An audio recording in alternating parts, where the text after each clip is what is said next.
Semua sudah kumpul jurnal siapa yang kumpul?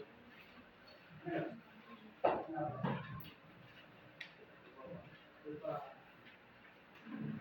Siapa yang mencatat dokumen?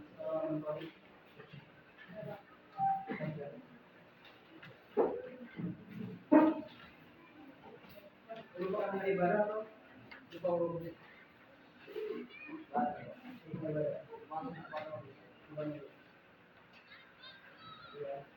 Oke, kemarin kalian sudah di mana? Bagian B ya? Coba kita bagian B, bagian B.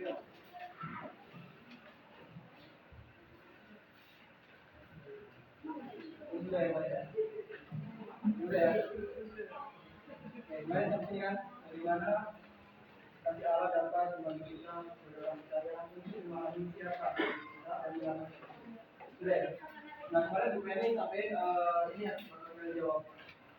Ya, sudah ya? Ini untuk PR. Dan pertama, apa yang telah dilakukan Allah bagi kita? Oke, semua sudah mengerjakan itu? Sudah? Yang kalian kerjakan mana Pak Ibu? Baik, sama semua. Yang ini sudah pasti? Sudah.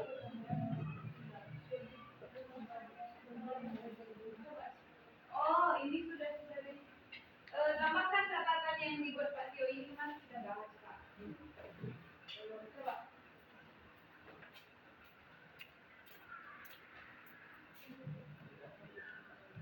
Oke, tambahkan coba catatan yang dibuat Pak Tio. Ringkas kalau udah ada itu, nantinya misalnya yang sebelumnya Pak, penjelasan bagian B. misal ini udah ada, udah nggak usah lagi catat. Perhatikan catatan dengan baik. Ini nanti masuk format minggu depan kita formatin. Kalau udah ada, lanjut dengan sama Pak Tio. Ya, biasanya dari gue itu udah. Sudah ada kemarin, tapi saya bikin. Oh, berarti tambahin langsung gitu. Iya, cuma menambahkan aja. Penjelasannya sudah kemarin karena udah itu jelas ya kemarin kan.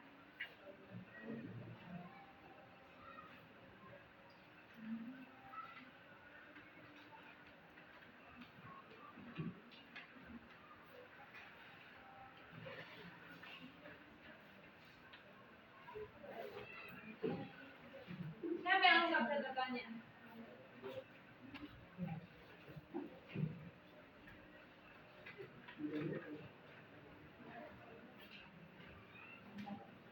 Udah Ibu jelaskan kan?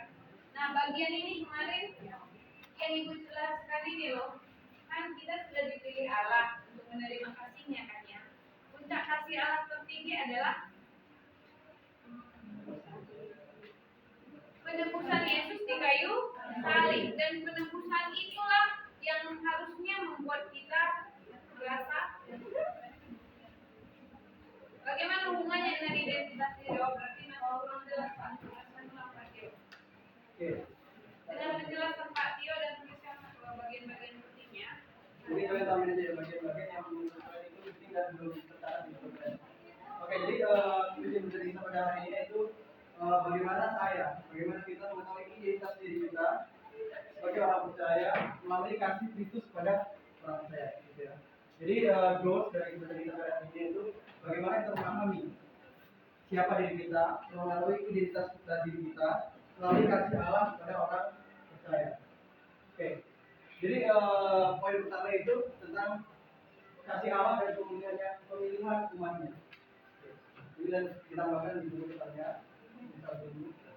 Jadi di dalam Efesus 1 ayat 3 sampai 6 itu mengatakan bahwa kita adalah anak-anaknya. Ya dikatakan mungkin kita adalah anak-anak Allah. Ya. Di dalam Efesus 1 itu mengatakan bahwa kita adalah anak-anaknya, anak-anak Allah. Paulus menyatakan bahwa Allah telah memilih kita sebelum dunia dijadikan.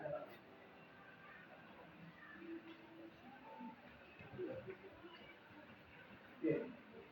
Paulus mengatakan bahwa Allah telah memilih kita sebelum dunia dijadikan.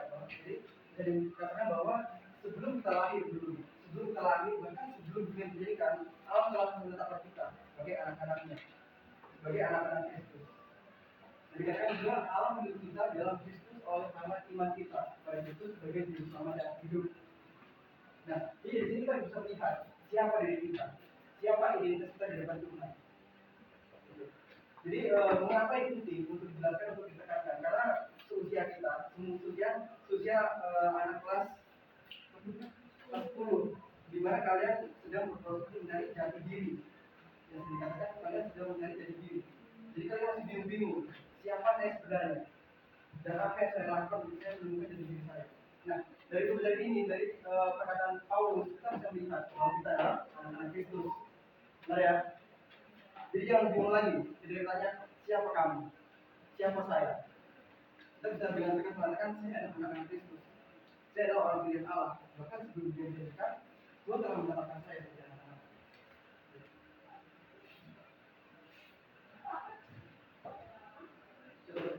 Bisa ada pertanyaan atau pertanyaan? Jangan malu bertanya, karena ketika kita malu bertanya akan tetap dijawab. Nah, misal minggu depan kita formatif ya. Minggu depan kita formatif.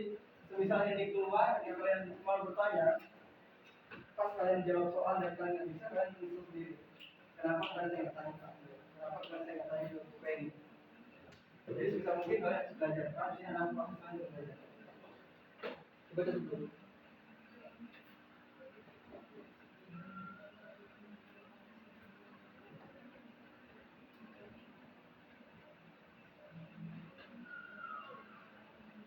Posisi kita di sini tinggal sebagai anak-anak. Bagaimana Bapak adalah, ya kan kita adalah anak-anak Bapak. Jadi ibaratnya sebagai hubungan yang intim antara bapak dan anak. Ini kedekatan. Mana yang bisa mengatakan bahwa mereka mau mendekatkan bapak kita? Kamu sendiri mau mengatakan bahwa saudara anak dan bapak tahu memberikan sesuatu yang baik kepada anak. Ada nggak ketika kita meminta kepada orang tua kita meminta roti, misal dikasihnya batu? Ada nggak? Bang, roti, dikasihnya batu ini makan. Dan ketika kita minta ikan, ada nggak orang tua kita memberikan ulat bagi kita? Ya. Jadi orang tua tahu memberikan yang baik kepada anak. Begitu juga dengan Tuhan, apalagi Tuhan Allah, Bapak kita. Kita tahu memberikan yang baik. Bahkan sebelum kita meminta, kita tahu apa yang dibutuhkan. Karena ini dibutuhkan, bukan apa yang kita inginkan. Ya. Karena apa yang kita inginkan, tentu itu bisa membawa kita ke Tuhan. Kamu sudah mengetahui apa yang kita butuhkan dan memberikan apa yang kita butuhkan. Ini sudah catat. Artinya ada. Aman ya. Jadi saya tanya siapa di kalian? Saya adalah anak-anak Kristus. Saya adalah anak-anak Allah. Bahkan dengan pendidikan saya telah dipilih. Lanjut. Nah, kemudian yang kedua, kita adalah domba-dombanya. Nah, di dalam Yeskiel 3:34 ayat 31 dikatakan kita adalah domba-domba milik Allah. Domba-domba milik Allah. Nah, perumpamaan ini sering disampaikan kepada orang pendeta. Kita dengan korban di gereja, betul ya? Seringkali, Bapak seringkali mendengar kata-kata kita adalah domba-domba Allah. Bahkan di kalender, dulu Bapak punya kalender yang di gereja. Itu ada satu gambar Allah bersama domba-dombanya. Itu menunjukkan betapa dekatnya antara hubungan Allah dengan kita. Dan kita dibilang sebagai domba-dombanya. Nah, dan domba-domba yang baik akan mengenal suara gembalanya. Bapak kemarin melihat video di YouTube ya. Ini luar biasa sih. Di mana kawanan domba diuji dengan orang mengambil beberapa kawanan domba itu, namun dia bukan gembalanya. Nah, pada saat itu pada ujian pertama, seorang asing memanggil domba-dombanya yang domba-dombanya pada itu sedang asik memakan rumput di padang gurun. Benar ya, sedang asik makan dipanggil oleh orang asing. Apa domba-dombanya mendengar? Apa domba-dombanya merespon panggilan dari orang asing tersebut? Tidak. Nah, kita Bapak lihat waktu Bapak melihat video itu dan Bapak membayangkan bahwa seorang domba yang baik akan mengenal suara gembalanya. Nah, orang kedua, orang ketiga, orang keempat sama. Sampai orang kelima, seorang gembala yang manggil. Di mana domba-domba itu lagi makan di nasi, menikmati rumput yang hijau gitu kan. Kita lagi makan ayam goreng yang crispy gitu kan. Lagi makan enak-enaknya. Lalu gembala yang manggil. Dan dengan sebutan itu saja domba-dombanya langsung respon. Apa yang mereka lakukan? Apa yang domba-domba respon? Dia langsung berterima kasih. Dia melihat ke gembalanya. Ketika gembalanya mengangkat tangannya dan tongkatnya, spontan domba-dombanya itu langsung datang kepada gembalanya. Nah, apa yang dapat kita simpulkan dari video? Bapak menyimpulkan dari video itu mendapat insight bahwa seorang gembala yang baik akan mengenal suara, seorang domba yang baik akan mengenal suara gembalanya. Gitu ya. Dan gembala yang baik akan menuntut gembala ke jalan yang benar ya. Seorang gembala yang baik akan menuntut gembala yang benar. Siapa yang pernah menggembalakan kambing, kerbau, sapi atau sebagainya? Ada nggak? Belum pernah ya? Atau pernah melihat orang menggembalakan kerbau misal atau sapi? Pernah? Pernah ya? Nah, ketika seorang gembala itu menggembalakan ternaknya, dia akan dengan menjaga yang sebaik mungkin. Kalau bisa 24/7 dilihatnya dulu ternaknya, supaya dia bisa memastikan bahwa ternak itu dalam diri saja. Nah, gembala yang baik berarti Allah ibaratnya sebagai gembala yang baik akan menuntut gembala yang baik jalan yang benar. Dan gembala-gembalanya kepada padang rumput yang hijau, kepada air yang tenang. Maka ketika domba-domba dalam ancaman, gembala itu akan selalu siap di depan, sebagai garda depan untuk memastikan bahwa domba-domba itu aman dan perlindungan sang gembala.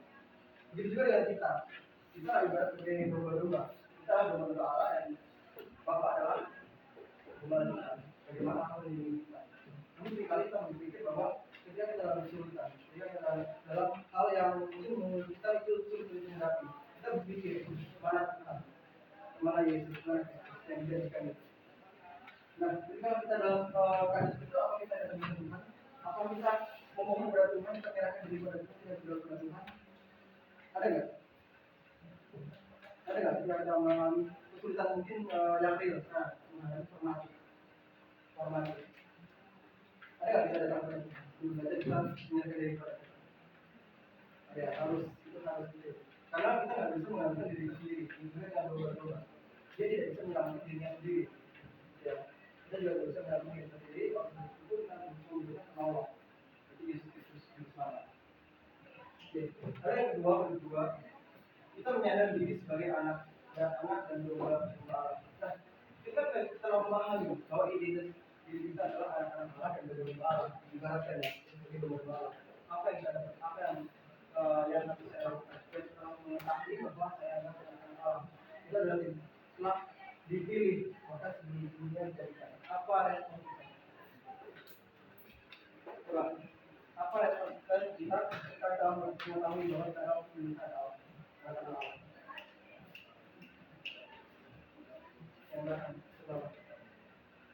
Satu contoh atau pendapat ini, jika kita ini refleksi ya, refleksi apa yang saya lakukan.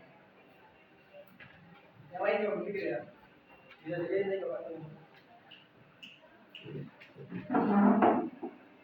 Ayo Allah, ketika kita menyadari, ketika telah mengetahui bahwa kita adalah anak Kristus, kita adalah domba Kristus, domba-domba punya Kristus, apa yang harus saya lakukan?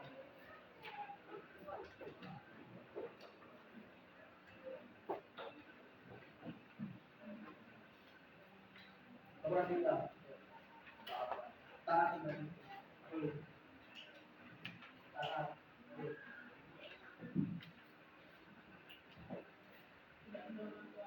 Tidak mengenal Tuhan. Terus lagi banyak. Kan pada dalam lagu ini, kita apa itu? Apa itu? Buah roh. Coba bertanya. Jadi ada yang bilang buah roh. Mana yang benar antara buah roh atau buah roh? Kan banyak itu. Kita itu disebut buah roh atau buah roh? Buah. Siapa yang bilang itu buah roh? Buahnya double. Buah roh atau buah roh? Coba yang disebut buah roh apa? Satu. Yang kata yang tinggi. Yang menyatakan bahwa itu adalah buah roh. Mana yang benar? Buah roh atau buah roh? Coba kata siapa yang menyebutkan itu buah roh? 1, 2, 3, 4, 5, 6, 7, 8, 9, 10, 12. Ya, buah roh ini satu buah. Yang menyatakan itu benar buah roh. Ketika ada temuan dengan buah roh, nah mana yang benar? Bapak tanya dulu, mana yang benar antara buah roh atau buah roh? Kan banyak tuh, kasih sukacita, damai sejahtera. Mana yang benar antara buah roh atau buah roh? Buah roh. Siapa yang bilang benar buah roh? Buahnya cuma satu. Tidak ada. Coba tahu. Tuh, 2, 3. Jangan ikut ya, 4, 5. Oke. Jadi yang benar adalah buah roh. Enggak, bukan double ya, bukan double buah roh. Itu yang benar adalah buah roh. Kenapa? Ibarat buah anggur nih. Buah anggur dalam tetangga itu kan banyak kan? Apakah dia disebut dengan buah anggur? Apa disebutnya? Buah anggur. Dia banyak dalam satu kesatuan, sama dengan buah roh. Bagaimana banyak? Kita dapat sejarah itu sebagai buah roh. Jadi jangan salah ya. Nanti kita akan tanya, oh ini benar buah roh atau buah roh? Ini adalah patio, buah roh. Dia banyak tapi dalam satu kesatuan. Oke. Kita lanjut ke laptop.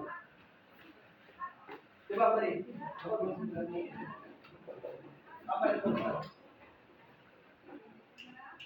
Tadi sudah disebutkan taatan yang menentukan.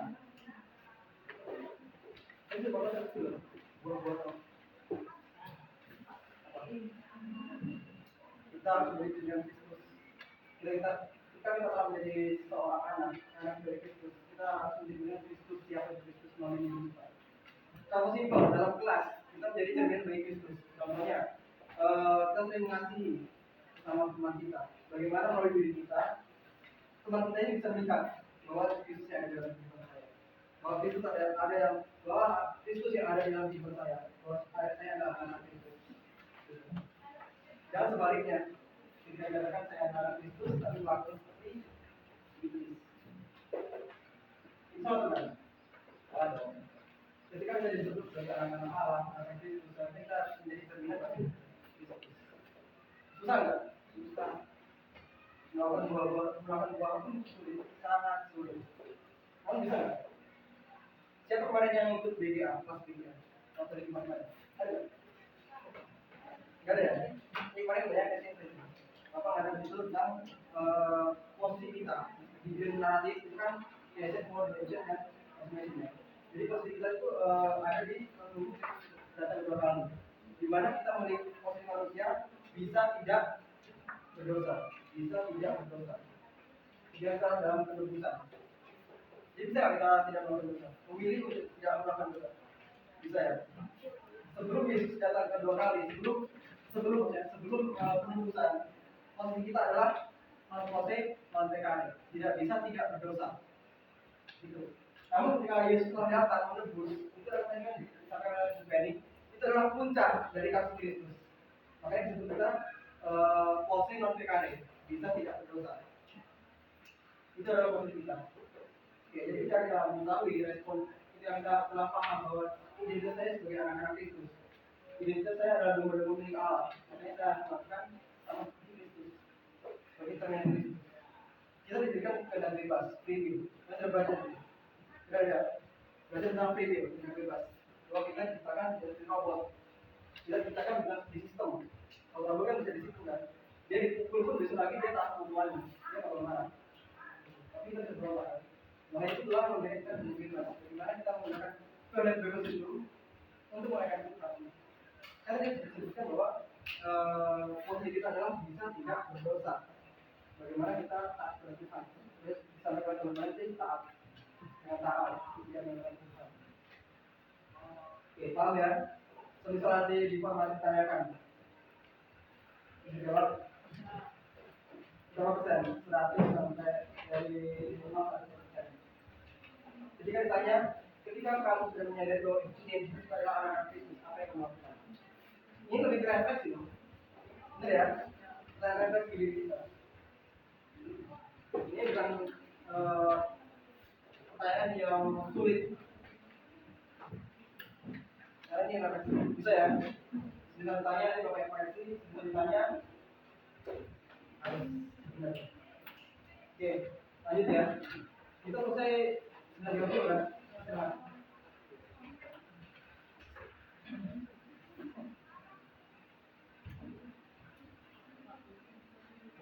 Oke, mau masuk ke poin kedua. Pengorbanan Kristus sebagai puncak. Ini yang disampaikan oleh Ben dari awal. Bahwa kasih Kristus itu sebagai puncak pengorbanan Kristus sebagai puncak kasih Allah. Ini kan tujuan pembelajaran kita adalah mengetahui identitas diri kita melalui kasih Kristus kepada orang percaya. Nah, di sini adalah puncak dari kasih Kristus, yaitu melalui pengorbanan anak domba. Allah. Jadi Yesus Kristus sebagai juru selamat yang telah dibuatkan oleh para nabi. Salah satunya yang dibuatkan oleh Nabi Yesaya. Bahwa akan datang seorang Mesias yang juru selamat yang hidup. Apa artinya hidup? Menang dari menang dosa. Apa yang dikatakan mati secara rohani? Apa yang dikatakan mati secara rohani? Itu kita berbicara dengan Allah. Itu adalah mati secara rohani. Jadi sebenarnya aku itu masih rohani, kita diri dengan Allah. Fisik masih hidup, secara fisik masih hidup, secara jasmani masih hidup. Namun rohani kita adalah terpisah, itu adalah mati rohani. Oke, pengorbanan itu di kayu salib adalah bukti kasih Allah kepada kita. Jelas ya?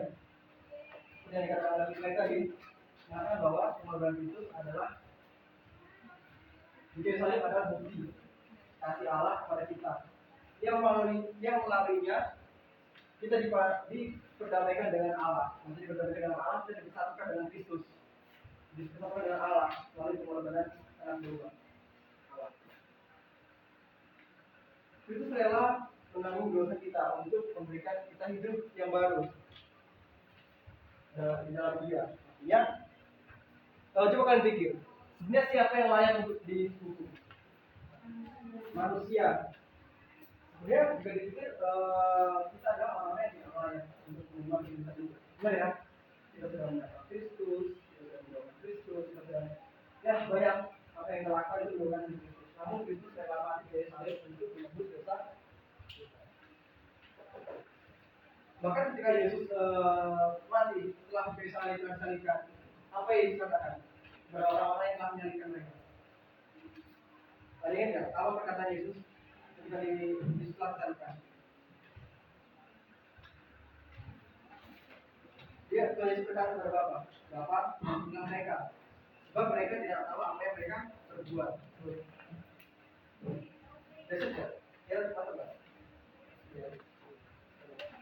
Itu merupakan pengorbanan Kristus. Maka orang yang telah mencaci maki, yang meludah, dibenci, dan sebagainya, itu masih sanggup. Yesus dapat berkata bahwa ampunilah mereka, sebab mereka tidak tahu apa yang mereka perbuat. Nah, itu merupakan kasih Kristus. Jadi kita dapat melihat bahwa kita adalah anak Kristus, kita adalah milik dari Kristus yang dikasihi. Jadi jangan menganggap kita adalah pribadi yang tidak berharga. Misalnya,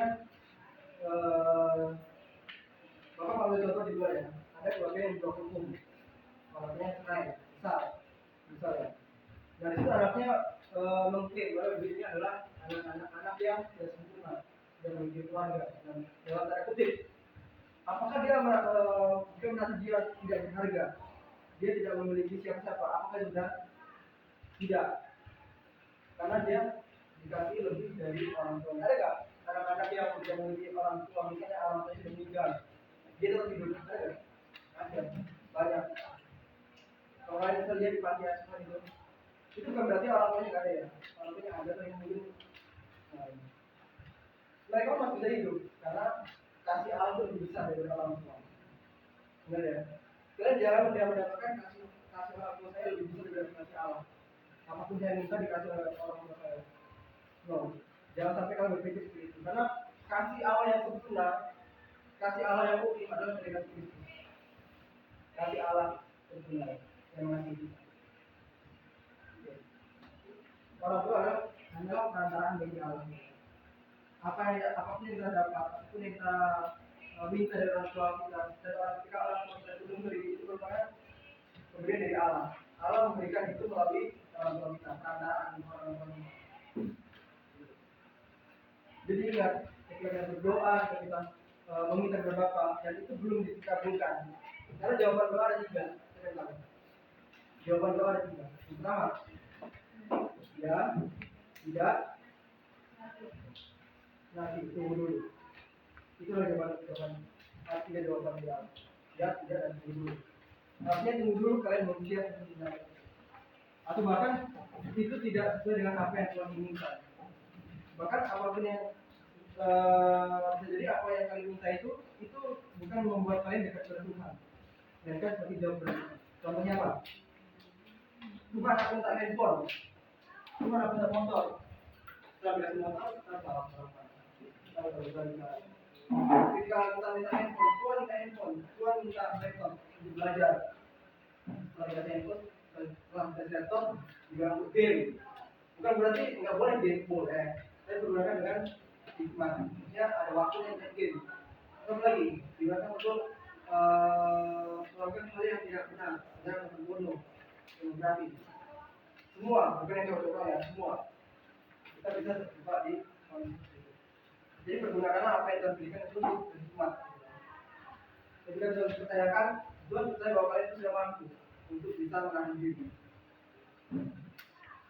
Karena itu bukan sistem yang Tuhan senantiasa mampu. Jadi juga bisa jatuh di bagian hal itu. Bagaimana kita menggunakan kehendak kita itu untuk saat Mungkin dibilang cukup punya motor baru sekarang nomor 8. Dia cowok-cowok ini. Jangan ya. Jangan mencari jati diri melalui hal-hal tersebut. Lalu bagaimana kalian menjadi diri baru? Tentunya, misal cowok dikatakan rokok, dikasih rokok. Seperti dibilang laki-laki gitu ya. Bener ya. Yang rokok katanya banci. Itu yang dibawa dulu. Yang rokok ada banci. Itu merupakan hal yang salah. Dia menjadi dirinya hanya untuk jadi diri dapat dilihat orang lain doang. Untuk jadi pengakuan. Contohnya apa lagi? Kalian menjadi perhatian, menjadi kasih. Misal kepada orang berpacar. Saya masih dulu ya. Saya masih dulu. Kalian menjadi perhatian kepada pacar mungkin. Orang yang butuh kalian itu bersama dengan kalian. Mudah-mudahan pacar saya. Kalau dari saya dikasih. Daripada saya mendapat kasih suka kita itu. Kamu mendoakan kita. Bisa jadi melalui pacar kali ini kalau kalian dalam dosa. Tapi ya saling pada yang Tuhan. Diajak ayo kita makan dulu. Nah, waktu kalian dengan Tuhan akan terpotong untuk melakukan hal itu. Oke. Lebih lagi melalui pacar kalian misalnya yang cewek dan cowok melalui perhatian. Jangan bawa kalian dalam pencobaan melalui pacaran. Seperti apa? Seks bebas. Kalian bisa. Apa kalian sudah tahu ya kami ya. Kalian sudah 10 seks bebas. Lagi itu yang terjadi di Indonesia. Tingkat pernikahan itu meningkat karena akibat bebas. Nah kalian bersyukurlah kalian di Arab saya. Bapak alumni dari Komunikasi. Itu jadi bapak tahu gimana kalian waktu bapak ada di kursi kalian kelas 10. Bapak masuk 2020. 2019. Bapak masuk di Manado. Weekend dulu. Ini bapak tahu generasi seperti kalian. Bapak di asrama, bapak di orang tua, bisa bapak bersusuk dalam Islam. Bisa nggak? Ketika homesick 1 bulan di asrama. Jadi bapak di asrama kurang lebih sudah 1 tahun ya? Sudah 5 tahun.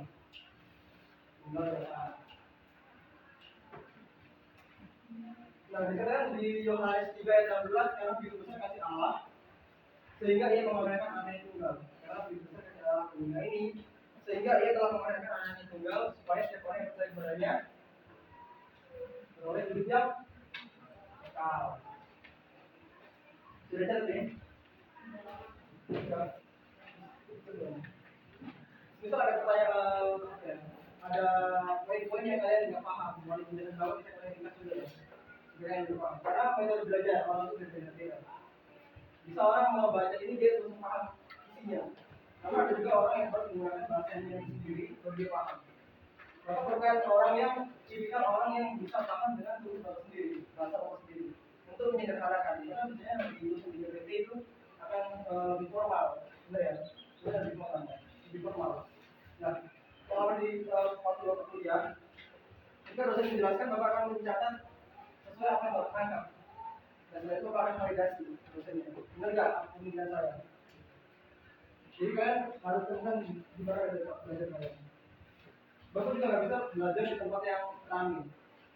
Waktu dulu waktu formatif di asrama kan ramai ya. Bapak belajarnya itu jam 11 orang, jam 12. Untuk sepi. Bapak nggak ngapa, tapi mengalami konsep. Karena dari cerita apa contohnya, pengorbanan Yesus kayu salib adalah bukti. Bukti apa ya? Kasih yang hilang. Otomatis semuanya akan hilang. Benar, Bapak nggak bisa seperti itu. Kita kehilangan kasih satu. Pengorbanan Kristus di kayu salib adalah bukti. Nah, blank. Bukti apa tadi? Makanya Bapak belajarnya itu mengalami konsep. Jadi kalian juga harus bisa belajar kalian. Oke. Ini adalah poin kedua. Jadi susah ditanya, paham ya? Nah, ulang ya. Jadi apa maksud dari pengorbanan? Jadi apa maksud dari pengorbanan Kristus sebagai puncak kasih Allah untuk kita mengetahui dari diri kita, untuk kita dapat mengetahui identitas diri kita di dalam. Oke, ada yang tanya?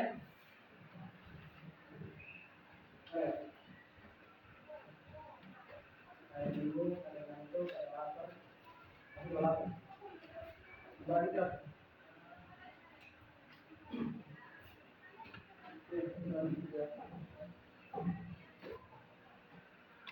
Oke, poin yang ketiga itu panggilan untuk hidup seperti Kristus. Hidup lagi Yesus. Itulah dari Stephen. Itulah kita pembahasan waktu ibadah minggu, ibadah rapi. Nah, poin yang ketiga itu bagaimana kita melihat identitas diri kita melalui kasih Kristus kepada umatnya. Dengan cara melihat melalui dengan cara melihat bagaimana panggilan umat untuk hidup seperti Kristus. Jadi kita tadi di awal bersama penjelasannya bagaimana kita dipanggil. Maka sebelum diizinkan dipanggil sebagai anak Kristus. Nah, di sini di poin ketiga panggilan untuk hidup seperti Kristus. Artinya apa? Hidup seperti Kristus. Tadi apa saya sampaikan? Di poin ini saya. Nah, kemudian ini. Bapak sudah jelaskan juga saya sebutkan mengenai apa yang hidup dalam Kristus. Jadi apa? Panggilan untuk hidup seperti Kristus. Itu maksudnya apa? Apakah hidup seperti Kristus harus melakukan penyembuhan, melakukan mukjizat, mengubah air menjadi anggur? Apakah seperti itu? Tidak. Apakah harus kita masuk ke salib dan kita dikatakan hidup seperti Kristus? Tidak. Lalu apa? Jika semuanya itu tidak. Lalu apa? Hidup seperti Kristus yang seperti apa? Apa? Yang mereka adalah apa? Melakukan dua good. Apa lagi? 2 menit lagi tidak. Jadi apa yang informasi kita dapat ini. Jadi apa lagi? Apa? Saat. Tidak berdoa Tuhan. Lagi. Tadi aku sudah sebut ya. Waktu yang apa yang oke. Pantu habis. Oke, kita akan lanjutkan nanti teman-teman siang. Oke. Kita lanjutkan.